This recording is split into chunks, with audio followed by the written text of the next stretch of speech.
Hello future chartered accountants, I hope आप लोग बहुत अच्छे हो। इस वीडियो में हम लोग बात करने वाले कि आप लोग की सितंबर 24 की जो एग्जामिनेशन है उसमें आपके आरटीपी और दोनों मॉक टेस्ट पेपर के सारे MCQs obviously including case study based MCQs. अब दो रीजन की वजह से आपके लिए वीडियो बहुत इंपॉर्टेंट हो जाता है। पहला कि एग्जामिनेशन में कई बार ICI as it is question आपको उठा के आरटीपी और मॉक टेस्ट पेपर से पूछ लेता है, तो आपको करके जाना ही चाहिए। दूसरी चीज आपके लिए इंपॉर्टेंट हो जाता है क्योंकि इस वीडियो में मैं आप लोग की स्ट्रेटेजी बताऊंगा किस तरीके से हमको एमसीक्यूज के क्वेश्चन सॉल्व करना रहेगा। तो एग्जामिनेशन में आप लोग के लिए बहुत आसान होगा कि कैसे हमको क्वेश्चन सॉल्व करें बहुत कम समय पे। अगर आपने एग्जामिनेशन में 30 आउट ऑफ 30 एमसीक्यूज में स्कोर कर ली और आपने रिमेनिंग 70 मार्क्स में अगर आपने 50 भी क्रॉस करे तो यू ऑलरेडी क्रॉस 50 प्लस आपने वहां पे 50 plus 30 if I say that आप 80 प्लस अकाउंट्स में स्कोर कर सकते हो। तो इस वीडियो में हम बात एमसीक्यू से सारे कवर करेंगे, आरटीपी और मॉक टेस्ट पेपर दोनों के। In addition to that approach क्या रहना चाहिए कि कम समय पे हम सारे के सारे एमसीक्यू एकदम अच्छे से कर पाए। अब मैं शुरू कर रहा हूं आप लोग की आरटीपी सितंबर 24 एग्जामिनेशन की जो है। So let's start here.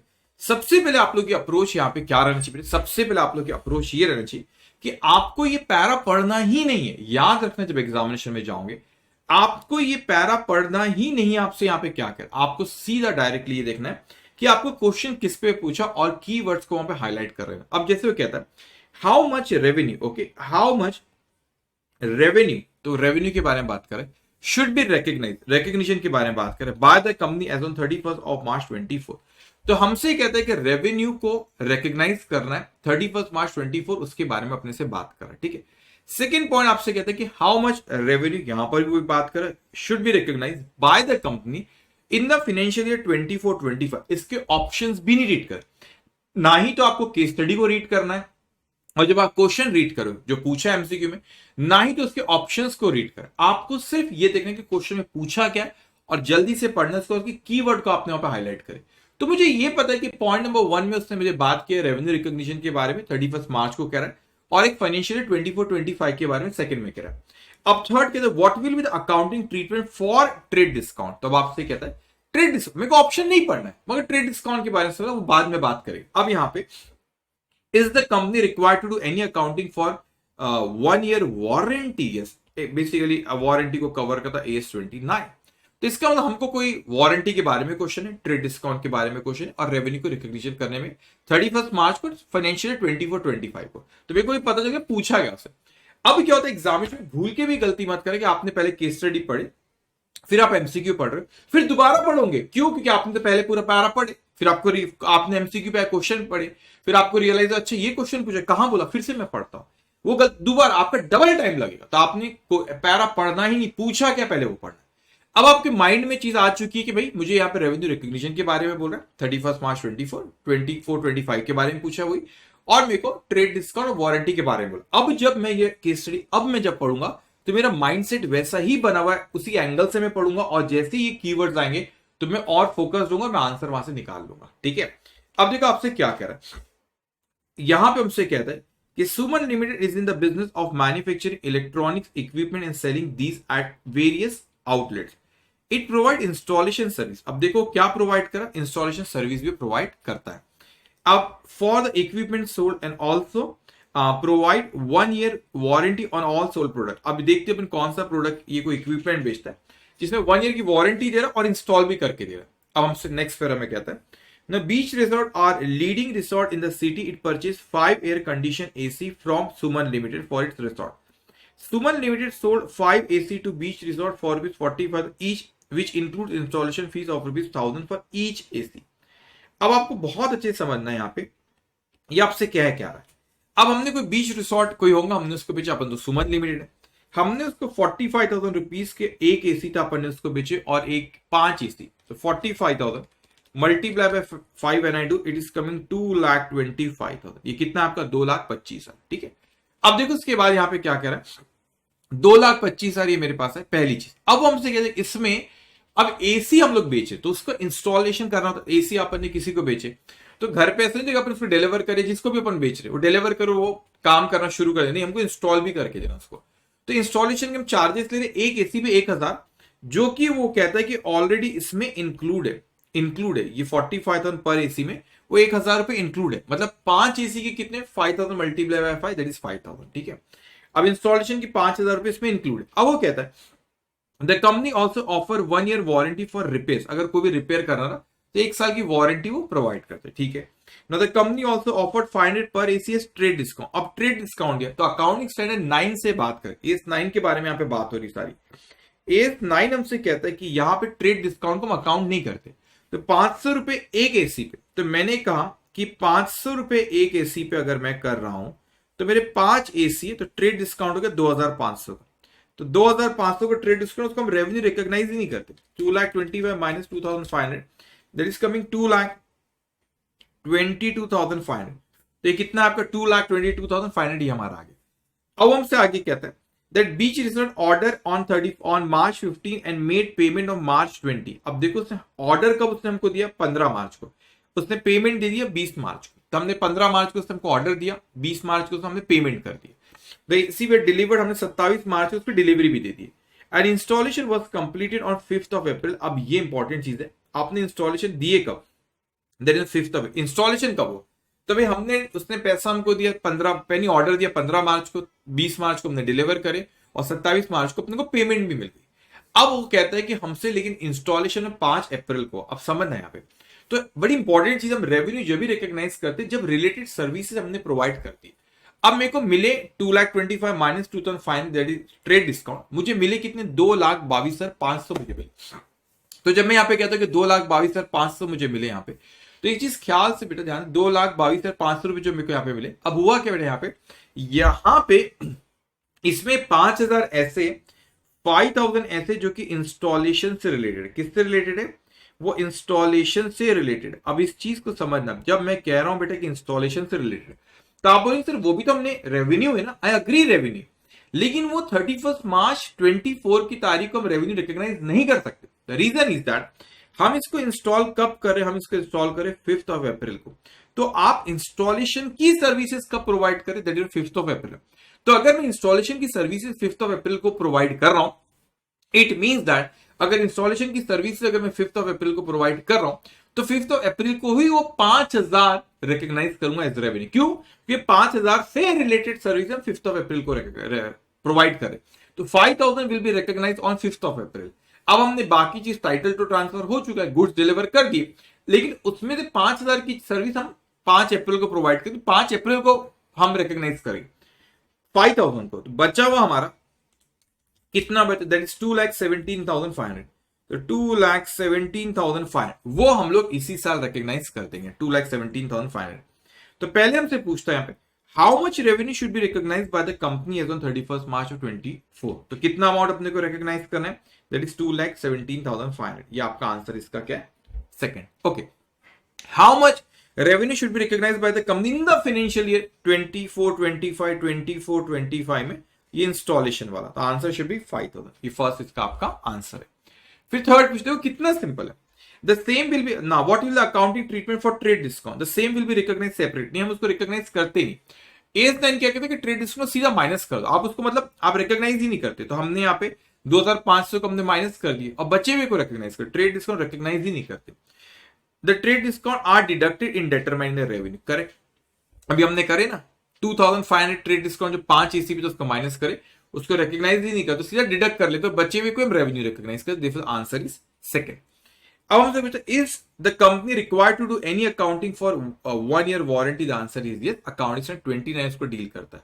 अब ये 29 ने डिफाइन करा है क्या, present obligation as a result of past event and probable outflow and reliable estimate can be made. अगर ये 4 कंडीशन फुलफिल होते तो बनाओ प्रोविजन, फिर कोई दिक्कत की बात नहीं। Present obligation, past event, probable outflow and reliable estimate, अगर ये 4 कंडीशन फुलफिल होती तो we have to recognise the provision. अब यहाँ पे no accounting treatment, accounting treatment तो करके प्रोविजन तो प्रोवाइड करोगे ना, आप पे ऑब्लिगेशन तो क्योंकि आपने सेल करे। अब आप पे ऑब्लिगेशन है, पास्ट इवेंट हुई कि सेल हुई, अब प्रोबेबल आउटफ्लो रहेंगे क्योंकि कुछ लोग वारंटी में आते हैं, मैं सही मानी, कुछ लोग आते हैं और हम उनको सर्विस और रिपेयर करके देते, और रिलायबल एस्टिमेट कर सकते हैं कितना हमको खर्चा आने वाला है। तो नो अकाउंटिंग ट्रीटमेंट ये तो नहीं होगा। सेकेंड हमसे कहते हैं कि as there exist a present obligation to provide warranty to customer for how many years, for 1 year, correct, present obligation. and the company should estimate the amount that it may incur considering the various factors including past trend also and create a provision. Correct. The answer is second आपका present obligation as a result of past event, और आपने क्या हुआ यहाँ पे probable outflow estimate का provision create करना चाहिए. मैं आगे ही पढ़ लेता हूँ. Accounting for claim will be done cash basis. ऐसा नहीं होता कैश बेसिस पे, वो we follow accrual system of accounting only, और प्रोविजन क्रिएट करते हैं जब चार कंडीशन सेटिस्फाई हो जाती है. As the company is not charging separately for the warranty provide, there is no need to. किसने बोला कि अब अलग से वारंटी के लिए चार्ज नहीं करते, प्रोविजन नहीं होना, गलत बात. The answer is second year. ठीक है. अब वैसे तो यहाँ पे एक ही आपको केस स्टडी बेस है, लेकिन आपके मॉक टेस्ट पेपर 1 और 2 में आपको तीन केस स्टडी बेस रहती है. और आप लोग यू नो इट के एग्जामिनेशन में जो प्रीवियस अटेम्प्ट में उसमें पैटर्न ये रहा कि आपको 3 केस स्टडी बेस एमसीक्यूज पूछेगा, एक केस स्टडी बेस एमसीक्यू 4, एक केस स्टडी बेस क्वेश्चन 3 पूछेगा, एक क्वेश्चन में 4 एमसीक्यूज होते हैं. तो आपने 4 एमसीक्यूज एक क्वेश्चन में, 3 case study base, 4 multiply by 3, total 12 MCQs अपने केस स्टडी बेस पे करना है, और 3 वो अलग से पूछता है आपको. तो टोटल 15 एमसीक्यूज आते हैं, 2 मार्क्स का एक, तो 30 मार्क्स के एमसीक्यू. सोचो आप 30 मार्क्स आपने स्कोर कर लिए तो कितना आसान है आप लोग 75-80 पास करना अकाउंट्स पे. ओके. नाउ ये तो AS2 का क्वेश्चन यहाँ पे डायरेक्ट ये दिया है. Inventory includes material awaiting use in the production process. What should be included in the inventory from the following? सही बात है. Secondary packing नहीं होता. अब what is the secondary packing? जो कि जरूरी नहीं होता पैकिंग के लिए. फॉर एग्जाम्पल हमने कोई जरूरी पैकिंग के लिए आई मीन टू से कि आपने कोई गुड्स मैन्युफैक्चर करे, उसको बॉक्स में रख दी, जो नॉर्मल बॉक्स होता है वो प्राइमरी उसको पैकिंग कहते हैं, वो जरूरी होता है, वो कॉस्ट ऑफ इन्वेंट्री का होता है. सेकेंडरी इन्वेंट्री मेरी कॉस्ट ऑफ इन्वेंट्री का हिस्सा होता नहीं है. कारण क्या है? क्योंकि वो जरूरी नहीं होता, उसके सेलेबल कंडीशन में लाने तक के बाद का खर्चा हो. तो सेकेंडरी इन्वेंट्री, आप सेकेंडरी पैकिंग मटेरियल आपका इन्वेंट्री के कॉस्ट का हिस्सा नहीं, तो मतलब क्या इंक्लूड करना है वो पूछ रहा है. ओके. तो पहला तो नहीं, spare part, service, equipment, stand by equipment, ये अगर पीपी के डेफिनेशन फुलफिल कर लेता है द कॉस्ट ऑफ पीपी में इंक्लूड होता है. तो इसमें भी चांसेस है कि किसी और में वो इंक्लूड हो सकता है, तो वो भी नहीं. लेकिन प्राइमरी पैकिंग हो गई, बात खत्म. प्राइमरी पैकिंग आपकी प्राइमरी पैकिंग जो जरूरी होता है. So primary packing material which is essential to bring the item to an item of inventory to its saleable condition. तो saleable condition में लाने तक के जो जरूरी होता है वही आपकी इन्वेंट्री कॉस्ट है. For example bottles, cans, in case of food and beverage industry, obviously Pepsi पीते, कोक पीते हैं अपन, तो उसके जो केन में पिया आपने वो जरूरी ना, वो तो वो आपका वो primary packing, that is the cost of inventory, उसको लेना रहेगा. ओके. तो यहाँ पे केस स्टडी बेस्ड एमसीक्यूज हमने बात करी किसके, आरटीपी के. मॉक टेस्ट पेपर में आपके 1 और 2 का डिस्कस करेंगे. एक जगह कुछ मुझे एरर भी मुझे लग रहा है, उसके बारे में मैं आपसे आगे बात करूंगा. अब मैंने आपको क्या स्ट्रेटेजी बताया, ये आपका मॉक टेस्ट पेपर 1 है. ठीक है. मॉक टेस्ट पेपर 1, इसको अपन यहाँ पे डिस्कस करें. मैंने आपको क्या स्ट्रेटेजी बताया बेटा कि सबसे पहले अपनी पैरा पढ़ के अपना समय बर्बाद नहीं करना. सबसे पहले अपने को क्या देखना है कि क्वेश्चन में उसने पूछा क्या है. तो वो हमसे पूछता है कि answer the following question based on the above information. As per the Companies Act 2013 under section 60 subsection 2 buyback के बारे में पूछ रहे हैं. शेयर शुड नॉट एक्सीड, मतलब ये बायबैक कितने से ज्यादा 25% of paid up capital freezer ये होता है. आपने पढ़े भी, तो अपने को समझा पहले क्वेश्चन में क्या बोल रहा है. ठीक है. दूसरा आपको कहता है यहाँ पे ऑप्शंस रीड नहीं करना, भी वो ऑप्शंस बाद में रीड करेंगे. पूछा गया कीवर्ड्स को हाईलाइट करना है, समय बर्बाद एग्जामिनेशन में करना नहीं है. Then how many shares can Super Limited buy back according to share outstanding test. Share outstanding test के हिसाब से बोला कि नंबर ऑफ शेयर, ये पूछता है. पिछले बार ना, पिछले अटेम्प्ट की भी मॉक टेस्ट पेपर में कहीं पूछा था, और एग्जाम में भी उन लोगों का 8 नंबर का बायबैक पे आया था. अब यहां पर भी जिसने मॉक टेस्ट पेपर में पूछा है, हो सकता है आपके अटेम्प्ट में भी आ जाए. और बच्चे ना डेप्थ इक्विटी रेशियो वाला इसमें जो एक टेस्ट रहता है, अगर पूछा तो मैं आपको एक्सप्लेन करता हूँ. उसमें ना वो जब आप रेगुलर मतलब आई मीन टू से जब फुल फ्लेज वाले क्वेश्चन सॉल्व करते हैं, तो डेप्थ इक्विटी रेशियो वाले टेस्ट में साइमल्टेनियस इक्वेशन से सॉल्व करना होता है, क्योंकि आईसीए भी वैसे ही सॉल्व करता है, इसलिए हम लोग भी क्लास में उसको वैसे ही सॉल्व करते हैं. लेकिन क्या होता है आप लोगों यहाँ पे, जब हमारी बारी इसके बारे में जब हमारा यहाँ पर आए, तो यहाँ पे क्या होगा कि एग्जामिनेशन में टाइम नहीं को साइमल्टेनियस इक्वेशन से सॉल्व करेंगे, आंसर निकालें. एक शॉर्टकट तरीका होता है, मैं आपको अभी सिखाता हूँ शॉर्टकट तरीका, फट से आंसर आ जाएगा आपको. ठीक है.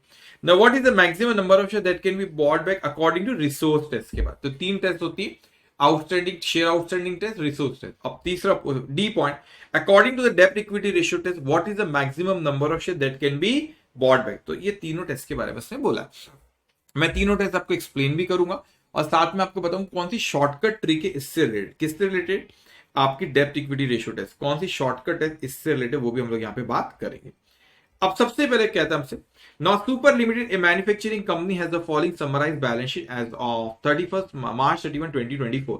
Equity share of rupees 10 fully paid up 17 lakh, then reserve and surplus revenue reserve 23,50,000, security premium 2,50,000, profit and loss 2 lakh, infrastructure development reserve 1,50,000। अब ध्यान से बेटा, पहले का आंसर तो अपने यहाँ पे पहले का आंसर तो वैसे इसमें कुछ है नहीं, 25% ऑफ पेड अप क्या फ्रीजर होता है, अपने को पता है, ठीक है। अब बाकी इसमें कैलकुलेट करना मैं बताता आपको कैसे करना है, आपको आता ही जल्दी जल्दी करना रहेगा आपको। अब यहाँ पे reserve and surplus secured loan से देखा।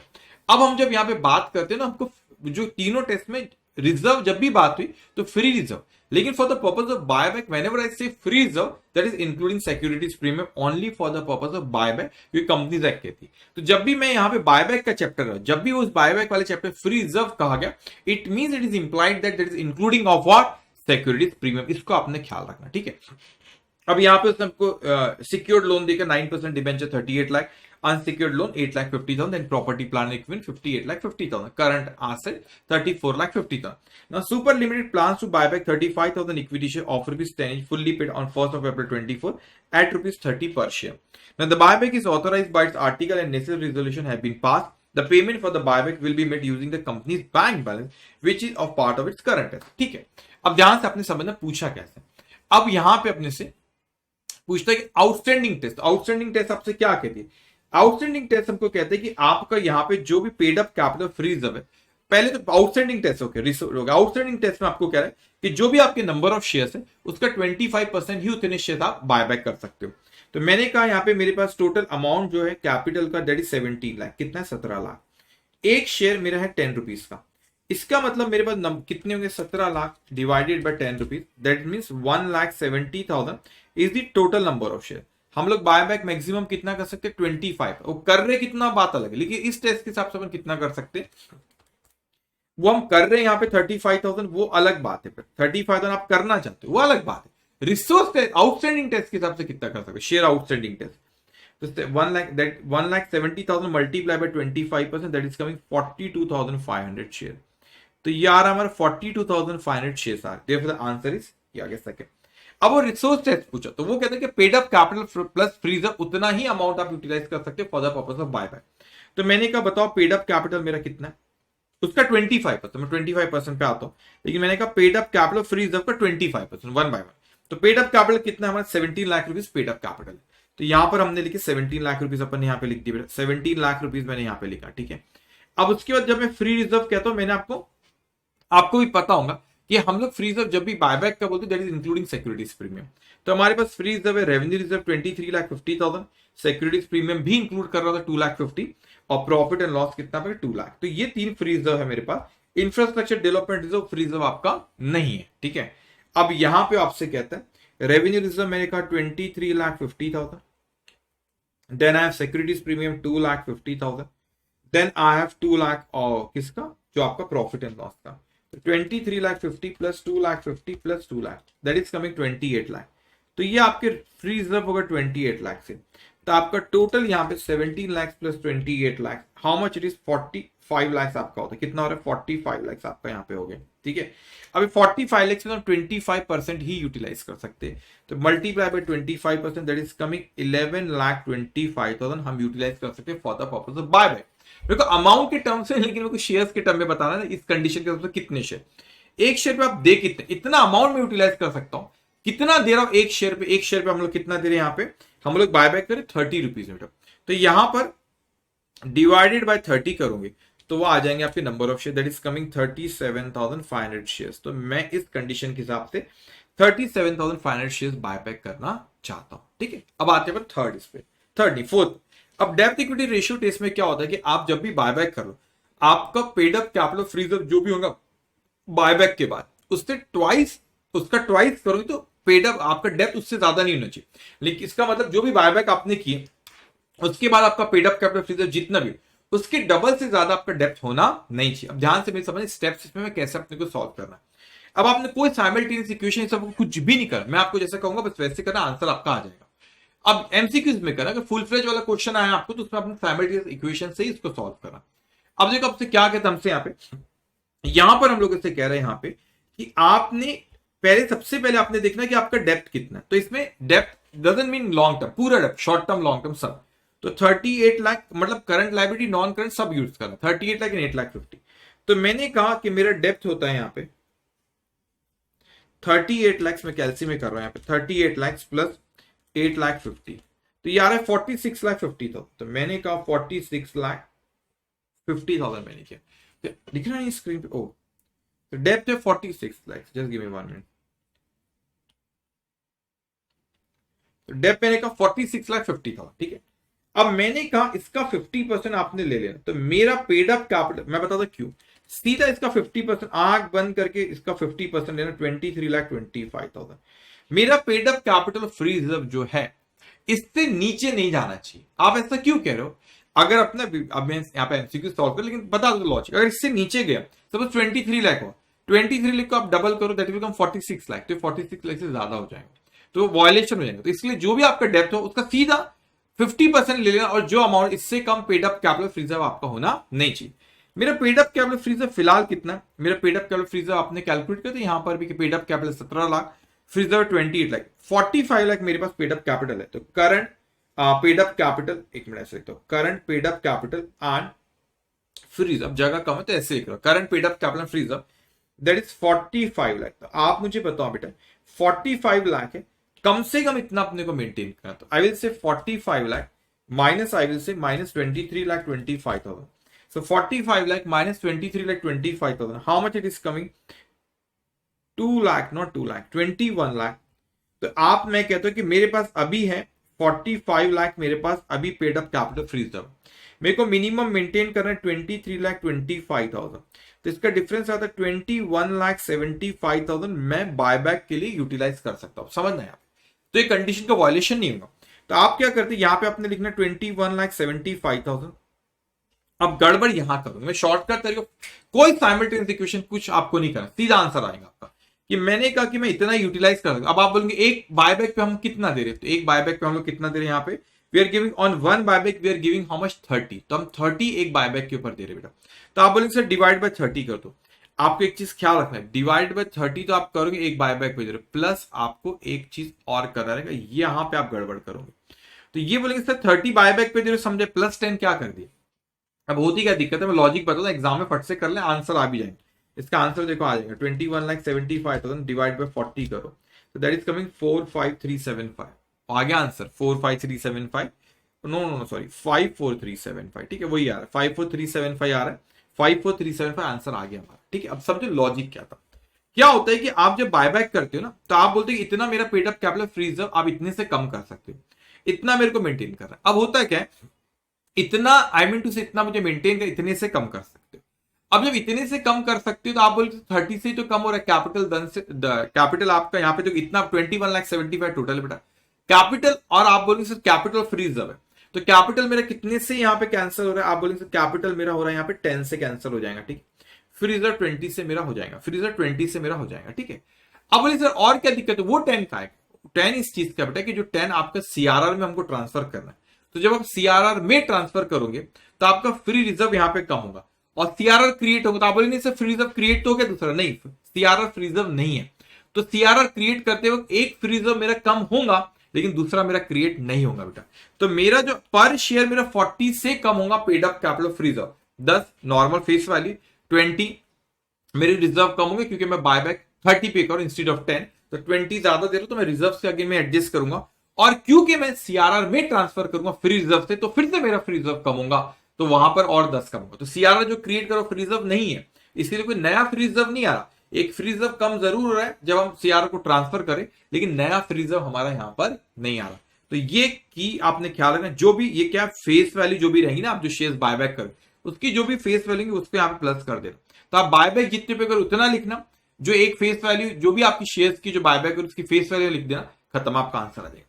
कोई साइमल्टेनियस इक्वेशन से सबसे बिल्कुल नहीं कर रहा, तो पहले मैं आपको एक बार रिवाइज करा दूं, आपने डेप्थ लेना, इसका 50% लेना, फिर दोनों का जो डिफरेंस है उसको यहाँ पे लिखना, और जो भी बायबैक जितने पे करे प्लस जो भी फेस वैल्यू रहेंगी जो शेयर बायबैक करे वो लेना, आपका आंसर आ जाएगा, ठीक है। इसको आपने ख्याल रखेंगे। अब हम आते नेक्स्ट इस पे। तो सबसे पहले हमारी स्ट्रेटेजी क्या होना कि आपको क्वेश्चन में पूछा क्या है, तो आप ये पैरा के हम लोग पढ़ेंगे, द आंसर इज, सीधा आप यहां पे जाके देखेंगे, answer the following question based on the above information. So the land receive from government free of cost, तो कुछ तो फ्री ऑफ कॉस्ट के बारे में सबसे पूछा है कि उसको शुड बी प्रेजेंटेड, तो उसको कितने में प्रेजेंट करा वो उसने पूछा।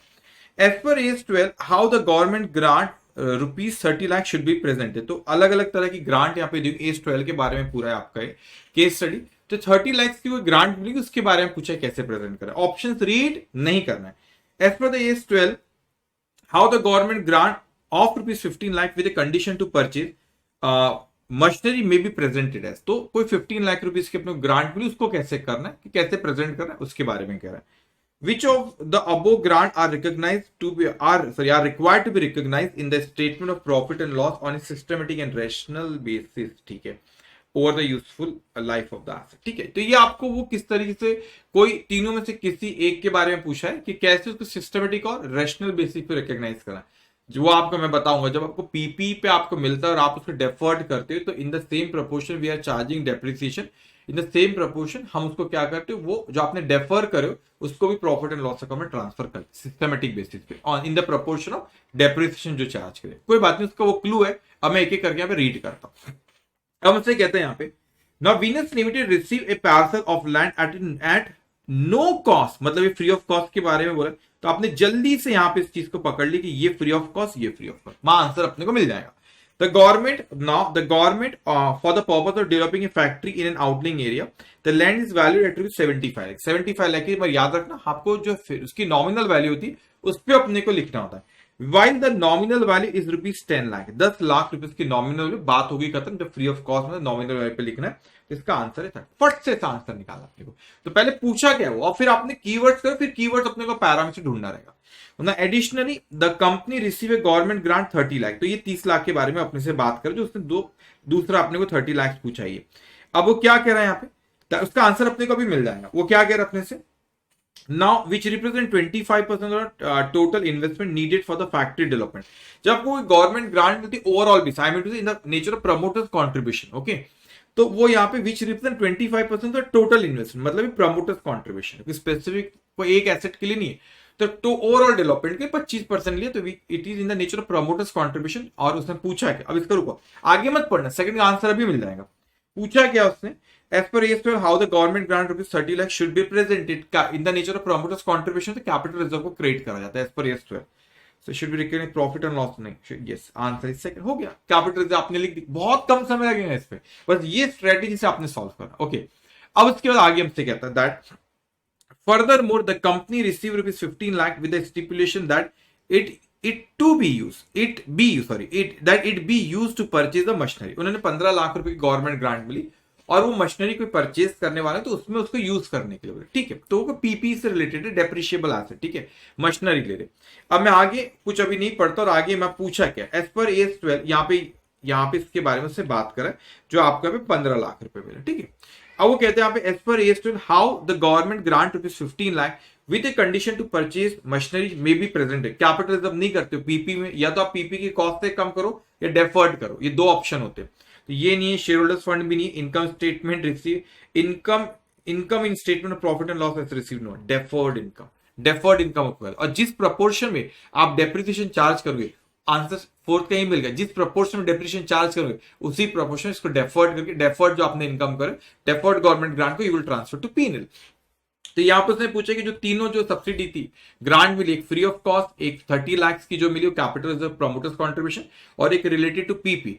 तो सिस्टमेटिक किसको एलोकेट कर, that is related to deferred जो करे, you are going to transfer to PNL account in the proportion of depreciation charge. तो इसलिए आपके 15 लाख वाली ये आपका third. So government grant of ₹15 lakh with condition to purchase what, machinery. तो ख्याल रखने का यही अप्रोच ना। अब मैं जो थर्ड करूंगा तो मैं कुछ भी नहीं पढ़ूंगा उसमें, पैरा में क्या पूछा, सीधा मैं यहाँ पे कीवर्ड्स को हाईलाइट करूंगा, पूछा क्या, और वो कीवर्ड्स में दिमाग में रखूंगा, और यहाँ पर है मेरे पास, हाईलाइट करो, और जब पैरा पढ़ेगा कीवर्ड जैसे आए वहीं से मेरे को आंसर मिलते जाए, ठीक है। अब देखो क्या कहते हैं, as per the requirement of एस3 के cash flow statement, how the amount purchase of machinery. अब अपन ने कोई मशीनरी परचेज करेंगे ऊपर, उसको कैसे प्रेजेंट करना वो उसने बोला। तो मेरे को ख्याल है, मेरे को ऑप्शन भी नहीं रीड करना, बस वही बात करता हूं। बी पे जाऊंगा मैं, at what amount the machinery should be recognise in the financial. Machinery को किस वैल्यू पे अपने को रिकॉग्नाइज करना है, ठीक है, मशीनरी को रिकॉग्निशन किस वैल्यू पे अपने को फाइनेंशियल स्टेटमेंट, बैलेंस शीट में मतलब करना है। How should the income tax paid on sale of land, आपने सेल ऑफ लैंड पे कोई इनकम टैक्स पे करे, उसको कैसे डिस्क्लोज करना है, कैश फ्लो में, बस इतना ही, और कुछ नहीं पढ़ना है। How should the interest on income tax refund, कोई इनकम टैक्स रिफंड होगा उस पे इंटरेस्ट मिले, उसको कैसे डिस्क्लोज करना। ठीक है, अब कीवर्ड्स अपने हाईलाइट कर ली, कौन से एक है अपने को कि आपने जो मशीनरी परचेज करी उसको कैसे डिस्क्लोज करना है कैश फ्लो स्टेटमेंट में, उसको आपने को बैलेंस शीट में कैसे रिकॉग्नाइज करना है। अब आपने इनकम टैक्स को पे करी ऑन सेल ऑफ लैंड, तो उसको कैसे करना है कैश फ्लो में, और इंटरेस्ट जो आपको इनकम टैक्स रिफंड मिले उसको भी कैश फ्लो में कैसे करना है। तो समझ में आ गई बात। अब देखो आगे क्या कह रहा है ना, Axis Limited is a manufacturing company. Okay, Axis Limited is a manufacturing company. It purchased a machinery costing rupees 10 lakh, 10 lakh रुपए की उन्होंने मशीनरी यहाँ पे खरीदे। ठीक है, अब आगे हमसे कहता है 10 लाख रुपए उन्होंने मशीनरी यहाँ पे परचेज करे। Then it says in April 24, just give me a minute. Okay, in April 24, एक सेकेंड, इसमें और एक कैसे आ रहा है 4, अच्छा वो दूसरा है ना, वही तो कहा, चलो ठीक है। Now 10 lakh, it paid rupees 4 lakh up front, मतलब डायरेक्टली उन्हें वहीं पे 4 लाख रुपए 10 में से दे दी, and paid the remaining 6 lakh as deferred payment by instalment of rupees 1,05,000 for the next 6 month. अब देखो क्या हुआ, 10 लाख रुपए की आपने मशीनरी पर, अभी कैश फ्लो के पॉइंट ऑफ से बात चल रही, मैंने कहा 4 लाख रुपए मैंने वहीं पर कितना दिया, उसको डाउन पेमेंट 4 लाख रुपए अपने वहीं पर उसको 4 लाख रुपए दे दी। ठीक है, अब क्या, वैसे 4 लाख रुपए आपने वहीं पर दे दिए, ठीक है, 4 लाख रुपए आपने दे दिए, फिर वो कहता है कि 6 लाख रुपए डेफर्ड करके as deferred payment by paying the install. अब आपने 1,05,000 की एक इंस्टॉलमेंट दी 6 मंथ में दे दी अपने, मगर 1 लाख के बदले में, भाई बच्चे अगर 6 लाख 6 इंस्टॉल, तो एक इंस्टॉलमेंट 6 लाख की, 1,05,000 6 इंस्टॉल में, सॉरी 6 लाख की, मगर एक इंस्टॉल में 1 लाख रुपए की, तो आपने 10 में से 4 पे करे, बच्चे 6, उसको 6 इंस्टॉलमेंट दे रहे, मतलब एक इंस्टॉलमेंट 1 लाख की, लेकिन हम दे कितने रहे, 1,05,000, मतलब ऊपर के जो 5,000 दे रहे बेटा, दैट 5,000 रिप्रेजेंट इंटरेस्ट कंपोनेंट। ठीक है, तो इंटरेस्ट जब आप पे करते हो तो वो ऑपरेटिंग एक्टिविटी में आता है क्या, नहीं। तो आपने परचेज ऑफ मशीनरी जो है आपका, आपने जो मशीनरी परचेज करे, 1 मिनट, 6 लाख रुपए भी आपका आपका 6 लाख रुपए जो आपने यहां पर 4 और प्लस 6, ये आपने टोटल 10 लाख रुपए पे कर दिए, पहले 4 शुरुआत में, फिर वो 6 लाख में 5,000 जो आपने इंटरेस्ट पे करे वो ऑपरेटिंग, पहले तो आपने पीपी खरीदी आपकी इन्वेस्टिंग एक्टिविटी। ठीक है, ये इन्वेस्टिंग एक्टिविटी 5,000 रुपए जो आपने इंटरेस्ट पे करे दैट इज फाइनेंसिंग एक्टिविटी, तो आपने 6 इंस्टॉलमेंट में 30,000 पे करे, तो टोटल आपने ये 10 लाख रुपए पे करे और ये 30,000, तो ये आपने 10 लाख पे करे वो इन्वेस्टिंग एक्टिविटी। तो देखो यहाँ पे 10 lakh as a cash flow from investing activity, 30,000 simply booked in the profit and loss with no representative cash flow, नहीं ये गलत, कैश फ्लो में आएगा ना वो, तो 10.3 lakh as cash flow from investing collect as entire amount is paid, ना 10.3 नहीं 10 आएगा, वो भी नहीं है। 10 lakh as cash flow from investing activity correct, 30,000 as cash flow from financing activity. तो क्यों, क्योंकि इंटरेस्ट का component interest, when we pay interest it's a financing activity, there the answer is खत्म। और क्या उसमें,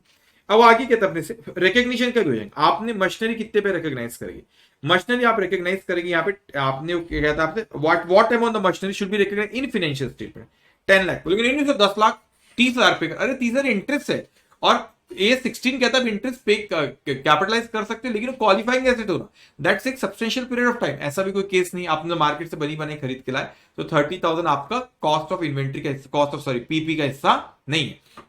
Then it says that how much should be the income tax paid on sale of land, आगे कुछ कहेंगे आप देखो यहाँ पे, वो कहते हैं कि during the year the company sold land which was classified as property plant and equipment for rupees 25 lakh, आपने कोई पीपी बेचे 25 लाख रुपए की, classified sorry which sold a land which was classified, नहीं सॉरी उसकी बुक वैल्यू थी 25 lakh, and paid rupees 1 lakh as income tax, just give me during the year the company sold a land which was classified, okay नहीं आपने बेची ही उसको 25 lakh, sorry 25 lakh रुपए आपने बेचे और 1 लाख रुपए क्या उसके ऊपर आपका टैक्स पे करे। ठीक है, now as a long term capital gain on such sale during the year the company also receive income tax refund, मैं इनकम टैक्स रिफंड पे आता हूं, मेरे को इसका आंसर मिल जाएगा। अब यहाँ पे जो इनकम टैक्स पे करा मैंने यहाँ पे सेल ऑफ लैंड पे, अब सेल ऑफ लैंड कौन सी activity, investing, purchase of land investing, sale of land investing activity, तो उसके ऊपर जो टैक्स पे करे that will also be investing activity, यहां पे इसलिए आपका आंसर आ जाएगा second, cash flow from investing activity.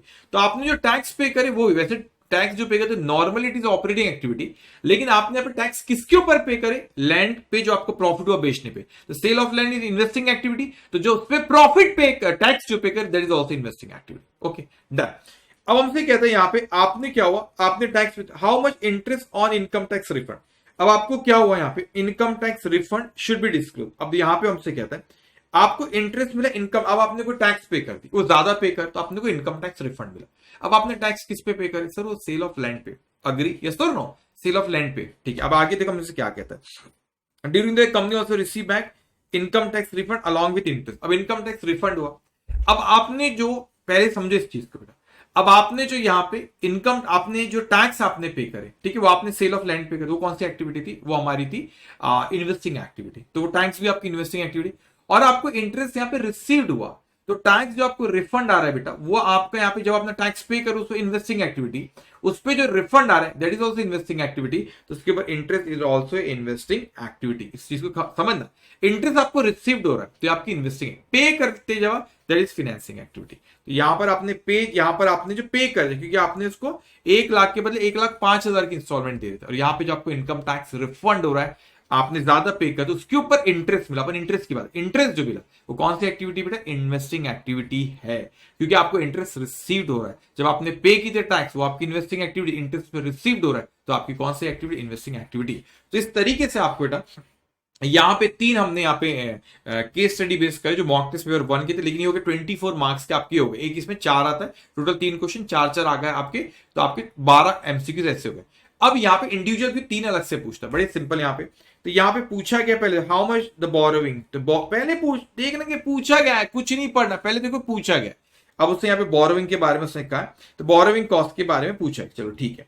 The Gyan A16, Gyan Limited borrow 10 crore for construction of a plant at a rate of 10% per annum, interest paid annually 1 crore. तो एक साल में मैं कितना इंटरेस्ट पे करो, मैंने कहा 1 करोड़, कितने 7 जीरो, 1 करोड़ पे करो। Then the construction was being carried on and out of the borrowing ₹4 crore temporary place, आपने temporary in a fix deposit. आपको पता होगा A16 के हिसाब से आप कोई टेम्पररी इन्वेस्टमेंट करते जो आपने फंड बोरो कर स्पेसिफिक पर्पस, स्पेसिफिक बोरोविंग के केस में, तो आप टेम्पररी इन्वेस्टमेंट कुछ अगर आता है तो आपको कॉस्ट ऑफ बोरोविंग से माइनस करते हैं। तो आपने यहाँ पे 4 करोड़ इस तरीके से आपने कहीं इन्वेस्ट करे, उसमें आपको 6% है, इंटरेस्ट का अमाउंट भी उसने बता दी, 4 करोड़ से 7 जीरो आएंगे, एनीवेज 4 करोड़ का 6% दैट इज कमिंग 44 लाख, तो 44 लाख इसमें से माइनस कर लो, ठीक है। अब आपको बचा कितने, 76 लाख मेरे को कैपिटलाइज करना है। तो यहाँ पे बोरोविंग कॉस्ट कैपिटलाइज कर, तो पूछा है at year end cost of borrowing, ठीक है, 76 लाख का दिया है इसने, टिंग टिंग टिंग, सी पॉइंट देखो, interest paid less income on temporary invest that is 76 lakh अपने को कैपिटलाइज करा, खत्म। Now fifth one, the cost of current investment acquired was ₹1 lakh, तो आपने कितने में एक्वायर करे इन्वेस्टमेंट को, 1 lakh, but the fair value was ₹80,000। तो हमसे ये किसके बारे में कह रहे हैं, देखो सबसे पहले पूछा क्या, at what value it should be recorded, किस वैल्यू इसको रिकॉर्ड करें, and how much gain will be credited, कितना गेन अपने को क्रिएट करना है प्रॉफिट एंड लॉस अकाउंट। सबसे पहले वी रिकॉर्डेड कॉस्ट और fair value whichever is low, very important, cost और फेयर वैल्यू। तो कॉस्ट हमारी कितनी थी उसकी, ₹1 लाख, फेयर वैल्यू अपने क्वेश्चन में दिया 80,000, तो विच एवर इज लोअर, आपने उसको रिकॉर्ड कितने पे करते, carrying amount, what is CA is carrying amount, तो आपने लिखे उसके 80 बेटा, देखो 3 अलग अलग चीज है, कॉस्ट मतलब कितने में खरीदे, fair value 80,000, C is carrying amount मतलब बुक वैल्यू, तो कॉस्ट और fair value whichever is lower, तो आपने बुक में कितने में लिखे 80,000। अब आगे हमसे कहता है now the investment recorded at 80, ठीक है, now the fair value of the investment rupees how much, 1,20,000। अब आपने फेयर वैल्यू की 1,20,000, याद रखना बुक वैल्यू, और आपको बुक वैल्यू और फेयर वैल्यू को कंपेयर नहीं करना है, you are going to compare cost and fair value. तो कॉस्ट है उसकी 1 लाख रुपए, और फेयर वैल्यू की कितनी, फेयर वैल्यू की कितनी, यहाँ पे क्वेश्चन हमने को दी फेयर वैल्यू, अब उसकी जो चेंज हुई दैट इज 1,20,000, इसको समझना आपने, 1,20,000 विच एवर इज लोअर, तो मैं यहां पे रिकॉर्ड करूंगा इस पे, ठीक है। तो मेरे बुक में ऑलरेडी कितने पे रिकॉर्ड है, 80 पे, तो मेरे को 20 से बढ़ाना पड़ेगा, क्योंकि देखो ये कैरिंग अमाउंट है, we don't compare carrying amount and fair value, we compare cost and fair value, याद रखेंगे इस चीज को।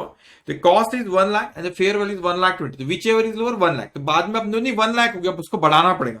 अभी बुक में 80 है, तो मेरे को इसको 20 से बढ़ाना पड़ेगा, तो मेरी वैल्यू आ जाएंगी 1 लाख पे, तो शुड बी रिकॉर्डेड, आखिरी में जो आपके शुड बी रिकॉर्डेड एट, ये अपने को इसको रिकॉर्ड कितने पे करना रहेगा बाद में, 1 लाख पे, और जो आपने 20 से बढ़ा it will go to profit and loss account. जब भी आप इसकी वैल्यू को कम ज्यादा करो that should be adjusted through profit and loss account, तो it should be recorded at 1 lakh, बाद में आखिरी में उसके बाद आपको जो आपका जो गेन हुआ that it should be credited to profit and loss account, how much it is 20,000। तो अब इसका आंसर देखो यहाँ पे, नो चेंज इन रिक्वायर्ड, नहीं it will be continue at 80,000, नहीं इसको आपने 80 से 1 लाख पे लाना है। Current investment will be recorded 1 lakh, सही, and gain of ₹20,000 will be credited, answer is B, okay. तो when we do you do the comparison cost and fair value, not carrying amount and fair value, इसको ख्याल रखना। तो आपने पहले 1 लाख थी और 80, तो cost is 1 lakh, fair value is 80, तो विच एवर इज लोअर 80, तो we are going to record it 80। Now Afterwards, the fair value is 1,20,000. So now again compare cost and fair value, not book value. So fair cost is 1 lakh, fair value is 1,20,000. Whichever is lower, 1 lakh. So we are going to record 1 lakh. तो 20 से बड़ा है तो cost वो आगे carrying amount उसकी recorded मतलब carrying amount, तो carrying amount will be at 1 lakh and here the 20,000 से बड़ा है आपने उस कैरिंग अमाउंट में, तो gain will be credited to profit and loss account. Okay done. Now here second year. Now in determining in deter next one is in determine the cost of inventory. पूछा क्या पहले देखो, exclude क्या करना है, तो वो चीज आपका एबनॉर्मल एक्सक्लूड करना है. नहीं यहाँ पे विच यहाँ पे it is appropriate to exclude certain cost and recognize them as expenses in the period in which they are incurred. Which of the following is not an example? Not an example. तो excluded abnormal तो example है, not an storage भी है unless the production, हाँ storage भी अपन include नहीं करते unless वो production process का part है उसका. ना raw material कहाँ से उसका raw material cost include करते हैं. Therefore the answer is C. तो हमने सारे एमसीक्यूज किसके कवर है, मॉक टेस्ट पेपर 1 के. तो अच्छा क्वेश्चन है, स्पेशली ये जो आपका फिफ्थ है इसमें आपने ख्याल रखना. और स्ट्रेटजी क्या होगा स्पेशली जब आप केस स्टडी बेस्ड एमसीक्यूज करोगे, पहले आपने ना पैरा कभी नहीं पढ़ना, सीधा क्वेश्चन वो भी पूरा नहीं पढ़ना, सिर्फ आपको कीवर्ड हाईलाइट करना एंड देन जब आप पैरा पढ़ोगे कीवर्ड अपने को ढूंढना, आंसर खुद ब खुद अपने को मिलते जाएंगे. अब हम आते हैं मॉक टेस्ट पेपर 2 पे. सबसे पहले हमारी स्ट्रेटेजी क्या होगी जब हम क्वेश्चन देखें हमको उसने पूछा क्या है. तो यहां पे देखेंगे हम जो आपके केस बेस्ड जो आपके यहाँ पे एमसीक्यूज है, यहां पे आपसे answer the following question based on above what will the cost of material. तो आपने पहले हाईलाइट करिए कि कॉस्ट ऑफ मटेरियल पूछा उसने. What will the value of closing stock की वैल्यू उसने पूछा. Then what will be the cost per KG of raw material. Raw material की कॉस्ट पर केजी क्या है वो हमसे पूछा है. रॉ मटेरियल के बाद हमसे what will be the amount as abnormal loss debited to profit and loss account. तो चार चीज हमने निकाल ली कि उसने मुझे कॉस्ट पर यूनिट पूछा है, कॉस्ट ऑफ मटेरियल पूछा है, क्लोजिंग स्टॉक की वैल्यू पूछ रहा है और साथ में हमसे क्या पूछा है कि एबनॉर्मल लॉस कितना हमको प्रॉफिट एंड लॉस अकाउंट में डेबिट करना है. सिंपल. अभी कहते हैं हमसे unsure manufacturer purchase 20,000 kg of raw material, 20,000 kg of raw material at rupees 170 पर KG. Direct transit cost incurred rupees 5 lakh and normal transit loss 3%. अब समझना इस चीज को, हम लोग ने कितने केजी लिए, 20,000 केजी लिए. ध्यान से नॉर्मल लॉस कितना होता है, 3% हमारा नॉर्मल लॉस है. तो कितना हो रहा है आपका 20,000 का 3%, that is how much 600 KG हमारा नॉर्मल लॉस है. तो हमको रिसीव होना 20,000 माइनस 3%, हमको रिसीव होना था 19,400 केजी हमको रिसीव होना चाहिए था. ना unsure manufacture actually received only 19,000 KG. तो हमको रिसीव्ड एक्चुअल में कितना हुआ 19,000 केजी एक्चुअल में हमको रिसीव्ड हुआ. इसका मतलब 400 केजी हमारा क्या है, 400 केजी हमारा एबनॉर्मल लॉस है. ठीक है, हमको रिसीव्ड होना चाहिए था 19,400, रिसीव्ड कितना हुआ 19,000. इसका मतलब जो 400 का ये तो नॉर्मल है, 3% इज नॉर्मल, वो 3% हमारा नॉर्मल था, लेकिन हमको यहाँ पे 600 KG normal loss and transit, लेकिन हमको यहाँ पे 19,400 मिलना चाहिए था, मिला 19,000, तो 400 केजी हमारा क्या एबनॉर्मल लॉस है. फिर वो हमसे यहाँ पे कहता है now during the year it consume 17,600 KG of raw material. इसमें से उसने कंज्यूम्ड कर लिया, कंज्यूम्ड करा कितना 17,600 केजी. तो हमारा क्लोजिंग स्टॉक कितना 19,000 माइनस 17,600, तो ये आपका 1,400 केजी आपका क्लोजिंग स्टॉक हो गया. Simple calculation. अब आगे कहता है हमसे now further information the purchase price include rupees 15 per kg as GST in respect of which the full credit is allowed and will be available by the unsure manufacturer. अब हुआ क्या कि अगर आपने कोई भी इनपुट क्रेडिट है, आपका इनपुट जो आपका टैक्स पे करो, इनपुट जैसे करो, क्रेडिट क्लेम करो, तो कॉस्ट ऑफ इन्वेंट्री का हिस्सा होता नहीं है. तो आपने एक्चुअली जो 170 यहाँ पे पे करे, we have to deduct as 15 year. The reason is very simple यहाँ पे, क्योंकि उसका आप इनपुट क्लेम करने वाले. तो यू कैन डू 170 माइनस 15 या 170 से मल्टीप्लाई करो फिर 15 के हिसाब से माइनस करो. तो पूछा गया कॉस्ट ऑफ मटेरियल, एक एक करके मैं कैलकुलेट करके आपको बताता हूँ. तो अब कॉस्ट ऑफ मटेरियल यहाँ पे पूछता, आपने टोटल देखो कितने का अपने को हुआ. तो हमने खरीदे 20,000 केजी. अब समझना इसको, 20,000 केजी हमने परचेज की, एक था 170 का, आप उसका 15 यहाँ पे भी माइनस कर सकते हो, अलग से भी आप पूरा करके माइनस कर सकते हो, या मैंने कहा उसको मैं अलग से बता देता हूँ. ठीक है, सो यहाँ पे 20,000 केजी हमने खरीदे 170 पर केजी पे करे, तो 20,000 मल्टीप्लाई में 170 दैट इज 34 लाख। तो कितना अमाउंट है आपका? 34 लाख। अब लेस जो जीएसटी इनपुट जीएसटी जो आप क्लेम करने वाले, तो कॉस्ट ऑफ इन्वेंट्री का हिस्सा नहीं होता। तो हाउ मच, पहले टोटल कॉस्ट निकालते फिर कॉस्ट पर यूनिट अपन निकल जाए। वैसे टोटल कॉस्ट यहाँ पे ऑप्शन दिए तो टोटल कॉस्ट ही बताना। तो मैंने कहा 20,000 केजी मल्टीप्लाई बाय 15, तो 20,000 multiply by 15 that is how much? 3 lakh. Okay, तो ये आपके कॉस्ट आ रही है आपकी 31 लाख। अभी आगे और देखते क्या का, फिर हमसे आगे कहता है यहां पे हम लोगों ने ये इनकर्ट करे 5 लाख रुपए direct, okay direct transit cost 5 lakh रुपए, तो ये 5 लाख रुपए ट्रांजिट कॉस्ट हुई। तो एक्चुअल में टोटल कॉस्ट ऑफ मटेरियल कितने का होगा? 31 lakh plus 5 lakh that is 36 lakh, 36 lakh का हुआ। Therefore the answer is 1। अब वो कहते हैं what is the value of closing stock. अब देखो यहाँ पे ये जो 36 लाख रुपीस की आपको टोटल कॉस्ट है। अब इसमें से मैं कहता हूं कि आपने किस पे इनकट कर, आप हमेशा ख्याल रखना नॉर्मल लॉस की कॉस्ट जो ही that is 600 kg that will be bear by the remaining quantity. तो आप total cost 36 lakh we will not divide by 20,000, will divide by 19,400। तो हम इसको डिवाइड करेंगे 19,400 से, तो आता है आपका 185.56। मैं पहले कह दूं 185.56 आ रहा है, लेकिन आईसी ने अपने आंसर में 185.5 के हिसाब से कैलकुलेट किया। अब मैंने यहाँ पे, आप बोलेंगे सर मैं तो भी दिक्कत टेंशन नहीं लेना, मैं आपको बता दूं क्या होगा। कैलसी पे टाइप करो 36 लाख डिवाइडेड बाय 19,400, जो भी अमाउंट है 185.567010 से आ रहा है पूरा, ठीक है। आपका क्लोजिंग स्टॉक में कितना रखा हुआ है? 1400, तो मल्टीप्लाई बाय 1400 को तो उसकी वैल्यू आ जाएगी। नो मल्टीप्लाई बाय 1400 आपने किए तो दैट इज कमिंग 2,59,793। लेकिन यहाँ पे 2,59,793 कोई ऑप्शन ही नहीं, तो नियरेस्ट वाला आपका ये 2,59,700, यही आपका नियरेस्ट वाला, ठीक है। वो आईसीआई ने 0.5 ली, 0.5 और भी ले सकती थी। यहाँ पे 36 lakh divide by 19,400 that is coming 185.56 आ रहा है, तो दे कैन टेक 0.56, उन्हें 0.5 लेके छोड़ दिया उसको, ठीक है। तो इसलिए वो नियरेस्ट वाला भी है ना, थोड़ा 50-60 रुपए आगे पीछे हो रहा है, तो नियरेस्ट वाले को ले लेते, ये आंसर है उसका, ओके। अब उसने कॉस्ट पर यूनिट आपने निकाले 180.5, तो वही आपको पूछा है इसका सेकंड में। I mean to the next वाले में से ये पूछा कि कॉस्ट पर यूनिट आपकी कितनी बेटा, तो रॉ मटेरियल 185.5, तो उन्होंने इतना ही लिया, मगर वो 185.56 आ रहा है, ठीक है। उन्होंने जितना लड़ नहीं सकते अपन कि 0.56 लेना था, यहाँ पे 0.5 उनकी मर्जी ना, एक ही लेना है उनको डेसिमल, ठीक है। पॉइंट, ओके, तो 185 पॉइंट, और हमेशा देखना थोड़ा सा आगे पीछे रहा, नियरेस्ट वाला रहेगा वो आपने लेना, वही सही रहेगा। How much amount is abnormal loss, तो कॉस्ट पर यूनिट आपके 185.5 और आपका यहाँ पे 185.5, आपका एबनॉर्मल लॉस कितना? 400 kg। तो आप मल्टीप्लाई बाय कर दो 400 से इसको, 185.5 multiply by 400 that is coming 74,200, तो ये आगे 74,200। कितना सिंपल है, कुछ नहीं है इसमें। अब आते हैं नेक्स्ट पे, वो आपसे कहते हैं the answer the following question based on the above, the amount of profit और loss on sale of investment के बेचने पे कितना प्रॉफिट हुआ। ये बहुत अच्छा है, अभी मैं आपसे डिस्कस करूंगा। Securities premium available for buyback after, buyback के लिए कितना अवेलेबल है सिक्योरिटीज प्रीमियम अकाउंट में after redemption of preference share, मतलब क्वेश्चन में रिडेम्पशन ऑफ प्रेफरेंस शेयर भी हो रहा है, बायबैक भी हो रहा होगा और सेल ऑफ इन्वेस्टमेंट भी होगा। अच्छा क्वेश्चन, ठीक है।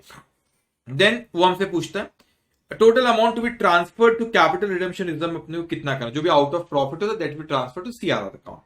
कैश बैलेंस आफ्टर बायबैक, तो अपने समझ में कौन कौन सी 4 चीजें पूछा, कैश बैलेंस कितना, सीआरआर में कितना ट्रांसफर करना, देन हियर सिक्योरिटीज प्रीमियम में कितना बैलेंस अवेलेबल है आफ्टर व्हाट बायबैक, कितना हमारे पास अवेलेबल है, एंड देन उसके बाद यहाँ पे हमसे पूछता है, ओके, उसके बाद हमसे पूछता है कि प्रॉफिट और लॉस आपका सेल ऑफ इन्वेस्टमेंट में कितना है। अब उसने इंफॉर्मेशन में यहाँ पे दिया Azad Limited has the following particulars: 10% preference share of rupees 10 is 2,500 rupees in lakhs. Equity share capital of rupees 10 is 8,000. Then they have capital redemption reserve 1,000. Securities premium 800. General reserve 6,000. Profit and loss account 300. Cash 1,650. Investment market value is 1,500. 3,000 रुपए का आपका investment था। Market value इसकी कितनी? 3,000 रुपए का था investment, market value इसकी लेकिन 1,500 था, ठीक है। नव हमसे कहता है कि the company decides to redeem all its preference share at a premium of 10%, वो सारे के सारे प्रेफरेंस शेयर्स को रिडीम कर रहा है 10% प्रीमियम पे। ना buyback 25% of equity share eight ₹15 पर शेयर, बायबैक कितना कर रहा है 25% इक्विटी शेयर्स वो बायबैक और मैक्सिमम बाय लॉ उतना ही अपन कर सकते 15 रुपए पे, मगर है कितने का, एक 10 रुपए का, उसको 15 रुपए पे वो बायबैक कर, मतलब 5 रुपए पर शेयर प्रीमियम ऑन बायबैक पे कर। Now investment amounting to market value rupees 1 lakh sold at rupees 3 lakh and raise a bank loan of rupees 2 lakh, अब 2000 लाख सॉरी। अब देखो यहाँ पे क्या हुआ, बड़ा इंटरेस्टिंग। बच्चे पता क्या गलती करेंगे, अरे 1000 की चीज 3000 में बेचा, वो फट से आंसर यहाँ पे लिख देंगे। 1000 की चीज बोलेंगे 3000 में बेचा, फट से आंसर बोलेंगे 2000 का प्रॉफिट हुआ, और बहुत लोग जल्दी जल्दी में थर्ड ऑप्शन टिक कर देंगे। पढ़ना पड़ेगा अच्छे से। अब देखो मेरे को यहां पर बुक वैल्यू कितनी दे रखा है बेटा, मेरे को यहाँ पे बुक वैल्यू बैलेंस शीट में जो भी इंफॉर्मेशन उसने दी है, बुक वैल्यू 3 लाख रुपए इन्वेस्टमेंट की, सॉरी 3000 लाख, 3000 लाख आपको यहाँ पे वैल्यू दी 3000, लेकिन मैं पूरा नहीं बेच रहा हूं। इसकी जो मार्केट, इसमें से मैं कहता हूं इसकी जो मार्केट वैल्यू जो थी, मेरे को क्वेश्चन में इसकी मार्केट वैल्यू दे रखा कितनी, 1500।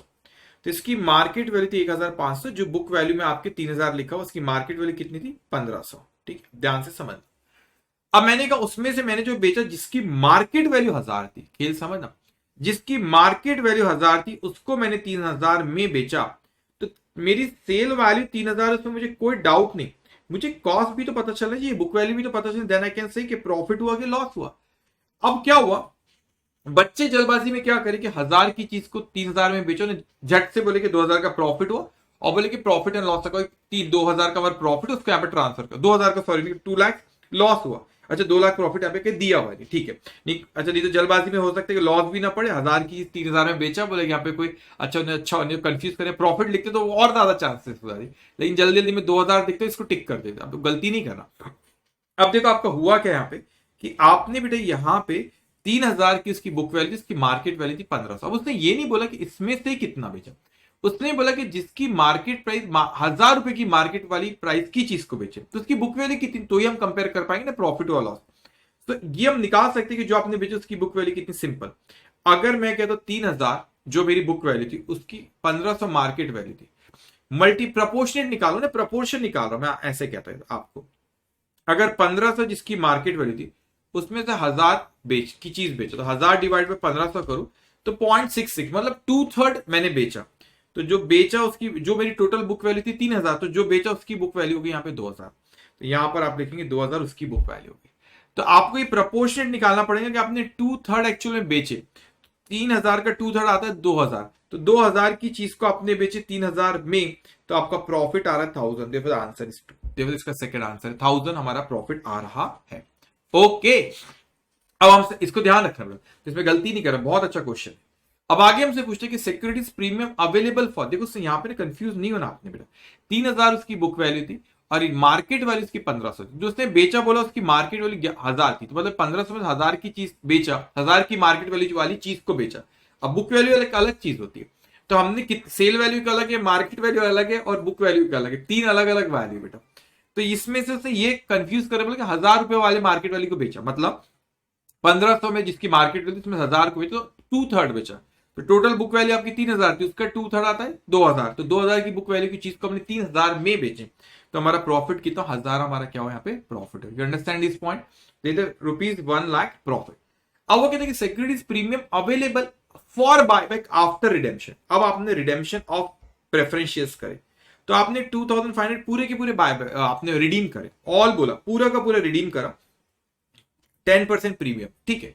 लेकिन आप सीआरआर में ट्रांसफर क्या करते हैं, आपने आफ्टर रिडेम, सीआरआर में आप फेस वैल्यू ट्रांसफर करते, तो मैंने कहा सिक्योरिटीज प्रीमियम में मेरा यहां पर, अच्छा वो 800 होता है, यहाँ पे प्रीमियम पे सीआरआर में तो out free reserve utilize, for CRR we utilize free reserve, लेकिन यहाँ पे रिडेम्पशन ऑफ प्रेफरेंसेस की बात चल रही है, ठीक है। तो मैंने यहाँ पे 10% पे किया, तो मैंने premium on redemption of preferences में राइट ऑफ करूँ, सीआरआर को अपन बाद में बात करते। तो मैंने कहा टोटल मेरे 2500 था मेरे पास, 2500 है ना हमारे पास सीएस, उसको मैंने 10% प्रीमियम पे किया, तो 10% प्रीमियम पे किया मैंने, ओके। तो सिक्योरिटीज पे अवेलेबल आफ्टर बायबैक, तो उसका 10% प्रीमियम पे किया, तो मैं कहता हूं कि 250 मैंने रिडेम्पशन ऑफ प्रीमियम और रिडेम्पशन ऑफ प्रेफरेंसेस को सिक्योरिटीज प्रीमियम के अगेंस्ट में राइट ऑफ किया, ठीक है। मगर मेरे पास यहाँ पे सिक्योरिटीज प्रीमियम है कितना, है मेरे पास 800, तो मेरे पास सिक्योरिटीज प्रीमियम था 800, premium on redemption of preferences उसमें से राइट ऑफ करते, तो बचा मेरे पास कितना 550, तो यहाँ पे securities premium available for buyback that is 550, समझ में आई चीज आपको? पहले आपने रिडेम्पशन प्रेफरेंस करे, फिर रिडेम्पशन प्रेफरेंस शेयर्स करे, फिर आप बाय बैक करें। ओके, ये द आंसर इज 550। फिर वो हमसे आगे कहता है total amount to be transfer. अब इस चीज को समझना बेटा, आप सीआरआर में जो भी आउट ऑफ प्रॉफिट करते हो that we transfer to, simple that we transfer to which account? CRR. Out of profit जब भी आप रिडीम करो, sorry redemption of preference shares करो या बाय बैक करो। अगर आपको क्वेश्चन में बोला कि फ्रेश इश्यू ऑफ शेयर्स हुए तो ही out of fresh issue of shares माना है, अदरवाइज हमेशा आउट ऑफ प्रॉफिट माना है। तो जब हमने यहां पे पढ़े कहीं पर भी फ्रेश इश्यू ऑफ शेयर्स नहीं बोला, यहां पर जो रेस किया 2000 रुपए, ये भी कोई फ्रेश इश्यू ऑफ शेयर्स नहीं है, बैंक लोन लिया। तो जब भी हम out of fresh issue of shares मानेंगे जब क्वेश्चन में स्पेसिफाई नहीं किया, यहां पे उसने हमको स्पेसिफाई नहीं किया बेटा out of fresh issue of share, इसका मतलब सारा का सारा रिडेम्पशन ऑफ प्रेफरेंस शेयर और बायबैक सारा का सारा आउट ऑफ प्रॉफिट। जब भी आप आउट ऑफ प्रॉफिट करते हो तो you have to transfer to CRR जो भी आपने बायबैक करो रिडीम करो उसकी फेस वैल्यू को। तो मैंने जो प्रेफरेंस शेयर्स रिडीम करा उसकी फेस वैल्यू कितनी? 2500। तो मैं कहता हूं प्रेफरेंस शेयर्स जो रिडीम करा उसकी फेस वैल्यू कितनी? 2500। अब मैंने इक्विटी शेयर जो बायबैक करा उसकी फेस वैल्यू कितनी? वैसे तो टोटल आपका यहाँ पे 8000 है, लेकिन हमने बायबैक 25% करे, तो 8000 का 25% अगर मिलो दैट इज कमिंग 2000। तो this much we have to transfer to CRR that is 4500। अब आईसी के आंसर में यहाँ पे 2500 दिया C, but the correct answer is second, 4000 total amount to be transfer to CRR. अब आप total amount to be transfer to CRR अगर आप प्रेफरेंस शेयर के लिए 2500 और इक्विटी के लिए 2000 है तो टोटल आपका 4500 आ रहा। अगर यहां पे क्वेश्चन में कहता कि यहां पर अगर मुझसे क्वेश्चन में कहता कि ये आपके 2000 रुपए bye issue of fresh issue of shares थे, तो फिर मैं बोलता कि आंसर मेरा 2500 ही आता अगर मैं फ्रेश इश्यू ऑफ शेयर्स बोलता। बेटा मार्केट में शेयर्स इश्यू कहीं पर भी यहां बोला नहीं है कि out of fresh issue of shares, हमको मार्केट में कहीं बोला, क्वेश्चन में कहीं नहीं बोला, तो इट मीन सारा का सारा आउट ऑफ प्रॉफिट है। Total amount sum is for the sum आपका कुछ किसके लिए रहेगा आपका, that is for the preference share redemption और कुछ आपका बायबैक ऑफ इक्विटी शेयर। तो total answer is 4500, answer is second. Now second is cash balance, हमारा बायबैक आफ्टर बायबैक कितना अवेलेबल है। तो पहले कैश बैलेंस कितना था हमारे पास? 1650। बहुत सिंपल, तो पहले कैश बैलेंस था मेरे पास 1650, ठीक है, ओपनिंग था। अब मैंने कहा मैंने बायबैक किया, इक्विटी शेयर्स आपके और प्रेफरेंस शेयर्स आपके रिडीम किया, तो 2500 था, उसको मैंने 10% प्रीमियम पे, तो प्लस में यहाँ पे कहता हूँ 10% प्रीमियम। तो एक मिनट, कुछ मैंने बेचा भी था, पहले उसको लिख लूं। मैंने बेचा 3000 में और यहाँ पे लोन दिया 2000 का, तो पैसा आया ना। तो मैंने यहाँ पे लिखता हूँ, just give me a minute, 1650 हमारे पास क्या था? 1650 ओपनिंग बैलेंस है बेटा। अब आपको ये देखना है कि आपने कुछ शेयर, आप शेयर तो इश्यू नहीं करे हम लोगों ने, यहाँ पे कुछ इन्वेस्टमेंट बेचे आपने, ठीक है, इन्वेस्टमेंट हम लोगों ने यहाँ बेचे, that is how much? 3000 rupees का 3000 में इन्वेस्टमेंट बेचे और 2000 रुपए लोन दिए, तो इतना फंड टोटल अवेलेबल है। बायबैक के वक्त, रिडेम्पशन के वक्त 2500 प्लस 10% करते हुए दैट इज कमिंग 2750, इतना 2750, ठीक है बेटा। इतना आपने रिडेम्पशन प्रेफरेंस शेयर्स के वक्त पे करे। उसके बाद फिर आपने इक्विटी शेयर के वक्त आपने इक्विटी शेयर आपने एक्चुअल में 8000 टोटल था, ये अमाउंट था, एक शेयर 10 रुपए का, तो आपने 800 ये था, आपने 25% बायबैक करे, मतलब 200 लाइक्स बायबैक कर और एक पे आपने 15 रुपए पे करे, तो 200 multiply by 15 that is coming 3000। 300 आपने 1000 में बायबैक के वक्त पे करे, तो 1650 plus 3000 plus 2000 minus 2750 minus 3000, answer is coming 900। तो 900 cash back, therefore the answer is 4। Okay, simple. अब आते हैं हम नेक्स्ट इस पे। नाउ थर्ड, सबसे पहले आपको क्या देखना है कि भाई पूछा गया on which date intangible asset should be, कौन सी तारीख को इंटेंजिबल एसेट को अपने को रिकॉग्नाइज करना है। सिंपल, जब आपने रेडी टू यूज हो गई उसका आप उस तारीख को रिकॉग्नाइज करें। On which date intangible should be recognize, okay, I mean UK, yes, अब डेट पूछा, ओके। अब यहां पे ऐसे, यहां पे गॉट इंप्लीमेंटेड, ओके, अब उसको देखेंगे ना, eight what amount capital, eight what amount SAP ER SAP, sorry, SAP ERP should be initially recognized. At what amount? Amount पूछा है, किस डेट को रिकॉग्नाइज कर रहे हैं, किस अमाउंट पे कर रहे हैं, वो अपने से पूछा है, ठीक है। अब आगे पूछा what should annual maintenance updation, उसका ट्रीटमेंट क्या है, ठीक है। During the implementation period how the expenditure will be accounted for, उसको क्या, ठीक है, अपन उस पर बात करेंगे। अब व्हाट इज इंप्लीमेंटेशन पीरियड, सारी चीजें मैं आपको एक्सप्लेन करता हूँ। 9 April 1st 2022 Hello Limited approached a software company for implementation of SAP ERP at its organization. The cost of implementation of SAP ERP is ₹25। कितने लाख रुपए का उन्होंने बोले? 25 लाख रुपए का उन्होंने बोले कि इस पे खर्चा है। कितने लाख? 25 लाख रुपीस का।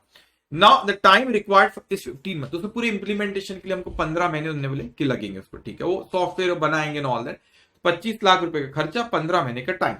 Now the company was also required to pay rupees 1 lakh annually after implementation for maintenance and normal updation of ERP। अब उन्होंने कि एक बार वो रेडी हो गया तो उसके बाद आपको एनुअल मेंटेनेंस 1000 रुपए, सॉरी 1 लाख रुपीज अपने को पे करना। तो 1 लाख रुपीज जो हमको पे करा that should be charge to P&L account, ठीक है। अब इंप्लीमेंटेशन जो इंप्लीमेंट करो उस वक्त जो खर्चा किया उसको अपन कैपिटलाइज करेंगे। Now it says that the implementation work started in June 22 and could not be finish in 15 month, 15 महीने में बोले कि हम कंप्लीट करेंगे। 25 लाख रुपए का खर्चा उन्होंने कोटेशन दी, हमने ठीक है 25 लाख देंगे, 15 महीने में काम करो। 15 महीने में वो नहीं बना पाया इस चीज को। So the ERP was implemented 20 on May 2024, तो इंप्लीमेंट लेट हुआ बहुत। Not due to delay in implementation the vendor refunded 2 lakh, तो 25 लाख रुपए का टोटल था हमारा, हमने उन्होंने हमको बोले थे, और 2 लाख रुपए उन्होंने रिफंड करे क्योंकि वो बोले डिले हुए। तो एक्चुअली मेरे को कॉस्ट तो 23 लाख ना, यस 23 लाख। अब यहां पे company recognize intangible asset SAP ERP on September 23, 15 month from June 20, गलत है, वो आपका एक्चुअल में इंप्लीमेंट हुआ ही नहीं ना जब तक। तो आप उसको, जब आपको तो इंप्लीमेंट कब हुआ, वो May 24 में, after 2 years the company has got SAP ERP more up, वो आफ्टर 2 ईयर की बाद में बात करता हूं। तो उसने एक्चुअल में दो डेट को ख्याल रखा, उन्होंने September 23 को करे ना, तो September 23 को उन्होंने रिकॉग्नाइज कर, लेकिन एक्चुअल में रेडी बहुत बाद में हुआ, May 24 में हुआ बेटा। तो जब आपका रेडी हुआ May 24 में, जब भी उसको अपने को रिकॉग्नाइज कर दो यार, on which date intangible asset should be recognize, जब एक्चुअल में रेडी हुआ, तो या May 24 यहाँ पे, तो ये when the SAP actually got implement, आपको May 24 is the correct date, okay. Now उसके बाद वो आपसे कहता है कि यहां पे उसने कॉस्ट पूछा, तो वैसे तो हमने 25 लाख रुपए उन्होंने अपने को बोले थे, 2 लाख रुपए रिफंड, तो एक्चुअल कॉस्ट हमको 23 लाख हुई। तो यहाँ पे 23 लाख रुपीज किसकी कॉस्ट, अपने करेक्ट आंसर इज 23 लाख। फिर आगे पूछता है how much annual maintenance how should the sorry annual maintenance updation expenses should be, it should be charge to profit and loss account. Intangible asset नहीं, सेपरेट इंटेंजिबल नहीं, it should expense, it should be charge to profit and loss account. अब आगे हमसे कहता है यहाँ पे that after 2 years the company has got SAP ERP more upgraded and latest version and additional features and function also increased। देखो आप क्या होता है, एडिशनल फीचर और फंक्शन में आ गए तो उसका स्टैंडर्ड जो था उससे ऊपर हो गया, तो इसको भी कैपिटलाइज करना होता है। तो उसके लिए उन्होंने it speed and usage hello limited for भी 7 लाख रुपीज खर्च हुए। तो जो इसको ऐड करें, जो भी कॉस्ट ऑफ इंटेंजिबल एसेट उसमें ऐड करेंगे, तो it will be expense to P&L नहीं, it will be recognized as an asset intangible under development. तो अपने को ये क्या करना रहेगा, आपको it will be disclose in notes to account ना, it will be recognise in item of PP, तो टेंजिबल सब्सटेंस, फिजिकल सब्सटेंस में पीपी है, इंटेंजिबल एसेट है, सॉफ्टवेयर है। तो आंसर इज टू अब कॉस्ट ऑफ इंटेंजिबल एसेट में उसको अपन ऐड करेंगे, सिंपल। नाउ विजय लिमिटेड बोरो, देखो सबसे पहले एग्जाम में आपको क्या ख्याल रखना है कि क्वेश्चन पढ़ना, कीवर्ड हाईलाइट, और जब पैरा पढ़ोगे कीवर्ड्स को ढूंढना और आंसर आपको खुद ब खुद मिलते जाएंगे, okay. Now Vijay Limited borrow rupees 30 lakhs at interest rate of 5%, पूछा गया पहले वो देखो how much borrowing cost उसने अपने को पूछा है। तो Vijay Limited borrow rupees 30 lakh at interest rate of 5% per annum purchase, अरे purchase plant and machinery, not a qualifying asset, accounting standard 16 क्या, it should be a qualifying asset बेटा, तो qualifying asset नहीं है, तो फिर कैपिटलाइज कर, पढ़ो ही मत आगे, नील सीधा सर क्यों, अरे वो क्वालिफाइंग एसेट ही नहीं, जब क्वालिफाइंग एसेट नहीं है तो बोरोइंग कॉस्ट हम कैपिटलाइज ही नहीं कर सकते, बात हो गई खत्म। अरे वाह। नाउ नेक्स्ट इज, इससे पूछा है क्या उसने, should the cost formula cost, ठीक है, the cost of inventories of item that are not ordinary interchangeable, जो कि थोड़ा यूनिक आइटम है, एंड गुड्स और services produce segregated for specific project, तो स्पेसिफिक प्रोजेक्ट के लिए अपन ने बनाया हुआ इन्वेंट्री अपनी, तो should assign using which formula specific identification of their individual cost, तो specific item for specific project बनाए, तो आपने फीफो वेटेड एवरेज नहीं फॉलो, इस केस में आपने स्पेसिफिक आइडेंटिफिकेशन मेथड, जिसमें आइडेंटिफाई करा जाता है कि इतनी कॉस्ट थी particular unit wise, quantity wise, तो आपको इस प्रोजेक्ट के लिए तो आप प्रॉपर उसी की कॉस्ट लो, बहुत सारी आपकी इन्वेंट्री उसको कंसीडर नहीं कर, स्पेसिफिक उसी, बाकी इन्वेंट्री के लिए आपको जो करना है करो, लेकिन उस इन्वेंट्री के लिए आप क्या करोगे, specific identification of the individual cost उस प्रोजेक्ट के लिए, क्योंकि आप इंटरचेंजेबल नहीं हो कह रहा है, और आपके goods are produce and segregated for specific project, तो कौन सी ये specific project, specific identification method अपने को यूज करना होगा। Now securities held stock in trade by an entity are investment, नहीं स्टॉक इन ट्रेड है ना, तो फिर नॉट इन्वेस्टमेंट वो आपका नहीं, मे और मे नॉट बी, नहीं not, answer is B, not an investment, okay done. So इसी के साथ हमारा डिस्कशन यहाँ पे कंप्लीट होता है। RTP, mock test paper 1, mock test paper 2, सबके जो हमने एमसीक्यूज, जो हमारे केस सिनारियो बेस्ड जो एमसीक्यूज थे और दूसरे एमसीक्यूज भी हम लोगों ने यहाँ पे कवर करे। तो इसी के साथ हमारा सारा डिस्कशन यहाँ खत्म होता है। कमेंट करना नहीं भूलना if you like it, any कोई चीज पूछना चाहते हो, any guidance, any feedback if you want to, आप कहना चाहते हो तो डोंट फॉरगेट, आप कमेंट सेक्शन में उसको जरूर लिखिएगा। That is for today, take care all of you, bye bye.